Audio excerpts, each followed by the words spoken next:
Vocês têm que se preocupar com a dinheirama que vocês vão ganhar. Se todo mundo trabalhar direito, vai sair daqui todo mundo muito rico.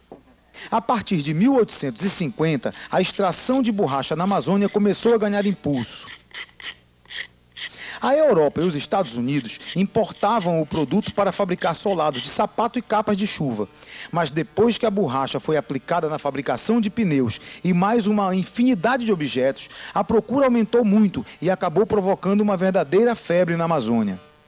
Eram tempos de fartura, os móveis eram finos e trabalhados, muita louça e prataria. Quem morava em lugares como este eram os comerciantes que enriqueceram com a venda da borracha, os seringalhistas. E nessas casas de palha bem simples, os tapiris em volta das casas do coronel, moravam os seringueiros, os homens que trabalhavam no mato, extraindo e beneficiando o látex. É tudo muito simples. Dá para sentir que uns trabalhavam muito e viviam com pouco, e outros ganhavam muito, muito dinheiro. Foi nessa época que aconteceu o maior movimento migratório da história da região. Veio gente de todas as partes do mundo, ingleses, franceses, italianos, sul-americanos, sírio-libaneses e brasileiros, todos atraídos pelos novos mitos do Eldorado amazônico. Esse período de efervescência econômica deixou muitas marcas na Amazônia. Uma delas é a ferrovia Madeira-Mamoré, que funcionou até o fim da década de 60.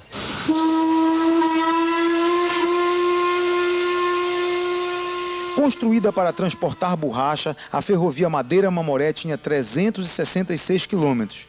Começava no Rio Guaporé, em Rondônia, e terminava no Rio Amazonas, de onde grandes navios levavam a borracha para a Europa e os Estados Unidos. A construção durou 5 anos e custou o equivalente a 28 toneladas de ouro. 20 mil pessoas do mundo inteiro vieram trabalhar na obra, uma tarefa dura, que custou a vida de pelo menos 6 mil homens. A dos retirantes, que fugiam da seca do sertão nordestino e eram assombrados pelas histórias de fome e doenças tropicais. Tirem o chapéu e vão falando o nome. Carlos Galeno, do Ceará. Francisco, mais conhecido como Chicó, lá do interior de Limeira, de Pernambuco. A Floresta da Fortuna logo se transformava diante dos olhos dos imigrantes em um terrível inferno verde. Vocês, novatos aí, vocês têm uma semana para aprender a talhar uma seringueira. Uma semana! A aparente prosperidade econômica convivia com um sistema perverso de exploração que consumiu a vida de milhares de homens. Era o chamado sistema de aviamento, uma rede de créditos que se espalhou nos imensos seringais. Tá o prego aqui, tá? Sim, senhor.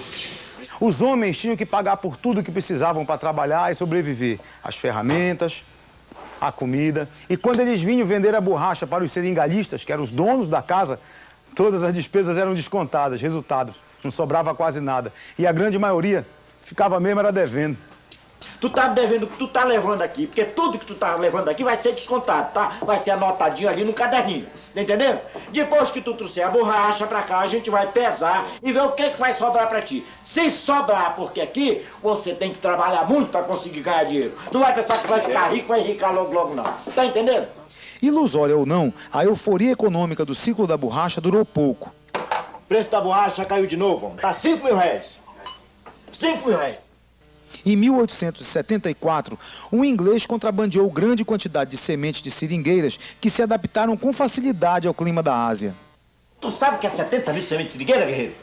Levou lá pra Inglaterra, o desgraçado, chegou lá, plantou, pegou as mudinhas, levou pra Malásia, pro Ceilão, pro raio que partar ele. Resultado, as bichinhas cresceram, viraram as seringueiras. Danadas, estão lá cortando, fazendo borracha. E agora, guerreiro? Estão tomando conta do mercado. E nós aqui, ó, fiar o babau, cachimbo de pau. E dá pra segurar, Não dá.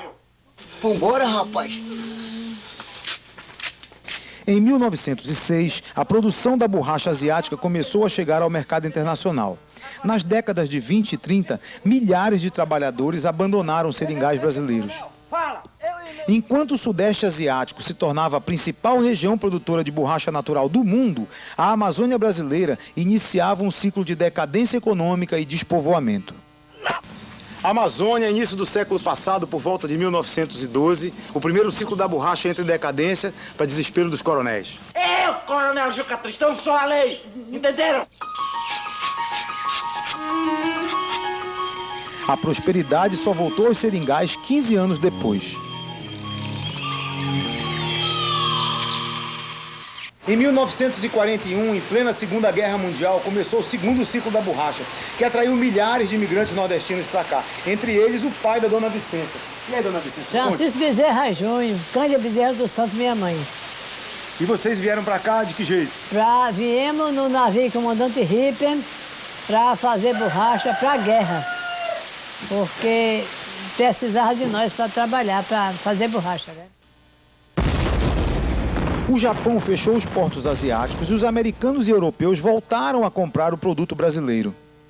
Incentivados pelo governo, cerca de 60 mil soldados da borracha, a maioria nordestinos, repovoaram os seringás da Amazônia. Destemido soldado da borracha, desse exército modesto varonil, não esqueça de cumprir o seu dever, trabalhando em defesa do Brasil. Viva o soldado brasileiro, teu produto servirá ao mundo inteiro.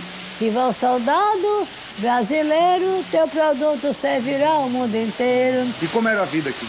Era boa, lá no seringal era boa. Depois que a gente se colocou que tinha tudo, fazia rapadura, fazia mel, fazia farinha, tudo nós tínhamos para comer, banana. Agora o primeiro ano foi de sofrimento, né? Era matando macaco para comer, era pegando jabuti, era assim. Mas o primeiro ano, mas o segundo ano foi melhor, já melhorou muito.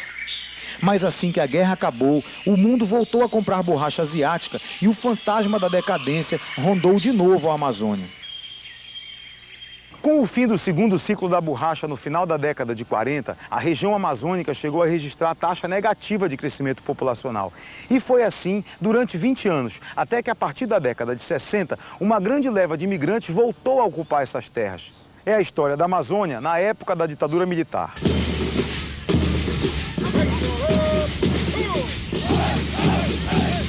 Com medo que as riquezas da Amazônia fossem exploradas por outros países, o governo militar que se instalou no Brasil em 1964 colocou em ação um mega projeto para garantir o repovoamento da região norte.